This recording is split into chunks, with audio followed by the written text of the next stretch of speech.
کسی گاؤں میں 3 دوست رہتے تھے، اشرف، عابد اور ہاشم۔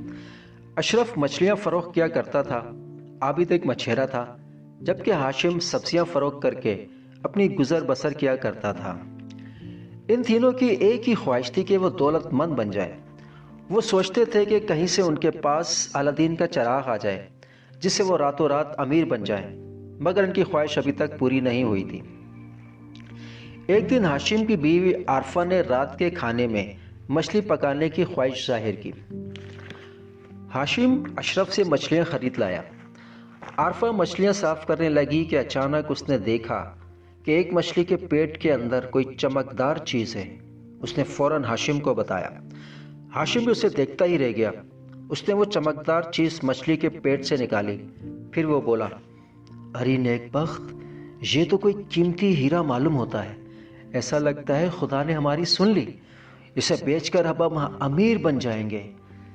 دوسرے دن وہ جوہری کی دکان پر گیا اور اسے وہ ہیرا دکھاتے ہوئے بولا، میں یہ ہیرا فروخت کرنا چاہتا ہوں، ذرا دھیان سے دیکھ کر بتانا کہ یہ کتنی مالیت میں فروخت ہو جائے گا۔ جوہری نے ایک مخصوص عدسہ اپنی آنکھ سے لگا کر ہیرے کو دیکھا اور پھر حیران رہ گیا۔ وہ بولا، میں نے اپنی پوری زندگی میں ایسا قیمتی ہیرا نہیں دیکھا، سچ سچ بتاؤ یہ تمہارے پاس کہاں سے آیا ہے، کہیں سے چرایا تو نہیں ہے؟ ہاشم بولا، یہ ہیرا میں نے کہیں سے نہیں چرایا ہے، بلکہ ایک مچھلی کے پیٹ سے نکلا ہے جو میں نے اپنے دوست اشرف کی دکان سے خریدی تھی۔ جوہری بولا، دیکھو یہ تو بہت قیمتی اور نایاب ہیرا ہے اور اسے خریدنے کی حیثیت مجھ میں نہیں ہے، البتہ اگر تم کچھ دن صبر کر سکتے ہو تو 1 آدھ دن بعد میں اپنے ایک جوہری دوست سے کاروباری سلسلے میں ملاقات کے لیے جاؤں گا۔ میں اس سے اس ہیرے کا ذکر کرتا ہوں، ہو سکتا ہے کہ وہ اسے خریدنے کے لیے تیار ہو جائے۔ ٹھیک ہے، میں جب تک اسے اپنے پاس رکھوں گا۔ یہ کہہ کر ہاشم واپس چلا گیا۔ قریبی جوہری کا ایک نوکر بھی تھا جس نے یہ سب سن لیا تھا۔ وہ اشرف کو جانتا تھا۔ وہ فوراً اشرف کے پاس گیا اور اسے سارا ماجرا کہہ سنایا۔ اشرف کو جب اس بات کا علم ہوا تو وہ ہاتھ ملنے اور افسوس کرنے لگا کہ اتنا قیمتی ہیرا اس کے پاس ہی موجود تھا اور اسے علم بھی نہیں ہوا۔ وہ اپنی قسمت کو کوسنے لگا۔ پھر یکایک اسے ایک خیال آیا۔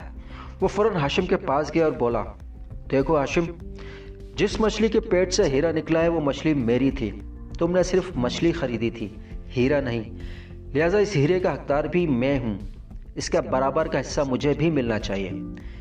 یہ سن کر پہلے تو ہاشم بہت حیران ہوا کہ اسے یہ خبر کیسے ہوئی، پھر بولا، دیکھو اشرف، دوستی اپنی جگہ، مگر اس ہیرے کا حقدار صرف میں ہی ہوں۔ یہ سن کر اشرف چلا تو گیا، مگر اس نے قاضی کی عدالت میں ہاشم کے خلاف مقدمہ دائر کر دیا۔ عابد مچھیرے کو بھی اس بات کا علم ہو گیا۔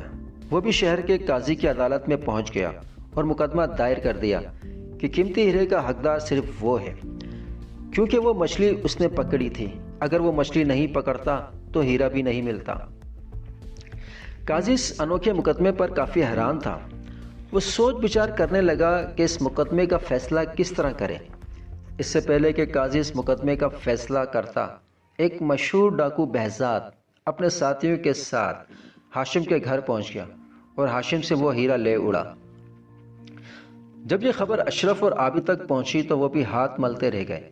ان کا امیر بننے کا خواب چکنا چور ہو گیا تھا اور وہ سوچنے لگے کہ کاش لالچ کے بجائے ہیرا بیچ کر آپس میں رقم تقسیم کر لیتے تو یہ نوبت نہیں آتی۔ ملک کے جنوبی حصے میں ایک کالی پہاڑی تھی جس میں اوتاس نامی ایک جادوگر اپنے محل نما گھر میں رہتا تھا۔ اس کے پاس ایک بھورے رنگ کی بلی تھی اور اس کے 2 بچے جو دن بھر شرارتیں کرتے نہیں تھکتے تھے۔ ایک دن جادوگر غصہ ہونے لگا کہ اس کا ایک نہایت قیمتی خاندانی ہیرا غائب ہو گیا ہے۔ بھوری بلی کو جب اس کا علم ہوا تو اسے اپنے بچوں پر شک ہوا۔ اس نے انہیں اپنے پاس بلا کر پوچھا، پیارے بچوں، کیا تم نے کوئی چمکدار چیز دیکھی تھی؟ ایک بچہ بولا، ہاں امی، وہ چمکدار چیز ہمیں آقا اوتاس کے کمرے سے ملی تھی اور ہم اس سے کھیلتے کھیلتے باہر آئے، پھر اچانک ایک سنہرے رنگ کا عقاب آیا اور اسے اپنی چونچ میں دبا کر باتوں میں غائب ہو گیا۔ بھوری بلی نے فوراً اوتاس کو ساری بات بتا دی۔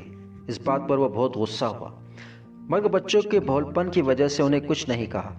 پھر وہ سنہرے عقاب تک پہنچ گیا اور اس پر بہت غصہ ہوا اور اپنا ہیرا سے طلب کیا۔ عقاب نے پہلے تو جادوگر سے معافی مانگی اور بولا، میں ہیرا چونچ میں دبائے سمندر کے اوپر سے گزر رہا تھا کہ وہ ہیرا میری چونچ سے چھوٹ کر سمندر میں جا گرا۔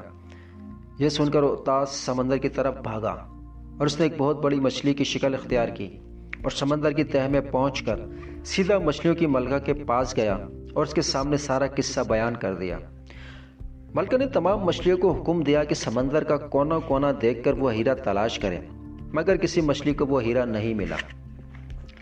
آخر ایک مچھلی ملکہ کے پاس آئی اور اسے بتایا کہ اس نے ایک ساتھی مچھلی نے وہ ہیرا نگل لیا تھا، مگر ایک مچھیرا اسے پکڑ کر لے گیا۔ ملکہ نے فوراً اوتاس کو ایک خبر دے دی۔ یہ سن کر اوتاس فوراً سمندر سے باہر آیا۔ پھر اس نے جادو کے ذریعے عابد مچھیرے کا پتہ معلوم کر لیا۔ جادوگر اس کے پاس گیا اور اسے ڈرایا کہ وہ ہیرا اس کے حوالے کر دے ورنہ وہ اسے بھسم کر دے گا۔ عابد روانسی آواز میں بولا، میں نے انجانے میں یہ مچھلی اشرف کو فروخت کر دی تھی۔ جادوگر فوراً اشرف کے پاس پہنچ گیا اور اسے بھی ڈرایا۔ اشرف بہت گڑ گڑایا اور بتایا کہ ہاشم وہ مچھلی اس سے خرید کر لے گیا تھا۔ یہ سن کر وہ ہاشم کے پاس پہنچ گیا۔ ہاشم اسے دیکھ کر تھر تھر کانپنے لگا اور اسے بتایا کہ وہ ہیرا تو بہزاد ڈاکو چرا کر لے گیا ہے۔ آخر جادوگر بہزاد کے پاس پہنچ گیا اور اسے اپنا ہیرا طلب کیا، مگر اس نے ہیرا دینے سے صاف انکار کر دیا۔ یہ سن کر حسان غصے سے پاگل ہو گیا اور اس کے منہ سے آگ نکلنے لگی، جس سے بہزاد ڈاکو جل کر راکھ ہو گیا اور پھر اوتاس اپنا ہیرا لے کر وہاں سے چلا گیا۔ ان تینوں دوستوں کو جب بہزاد کے انجام کا علم ہوا تو وہ خدا کا شکر ادا کرنے لگے کہ ہیرا ان کے پاس نہیں تھا، ورنہ ان کا انجام بھی بہزاد کی طرح ہوتا، اور وہ سوچنے لگے کہ خدا جو بھی کرتا ہے بہتر ہی کرتا ہے۔ اب انہوں نے الادین کے چراغ کے ذریعے راتوں رات امیر بننے کا خواب دیکھنا چھوڑ دیا اور اس بات پر پورا یقین کر لیا کہ جو کچھ انسان کو حاصل ہوتا ہے اپنی محنت اور لگن سے حاصل ہوتا ہے۔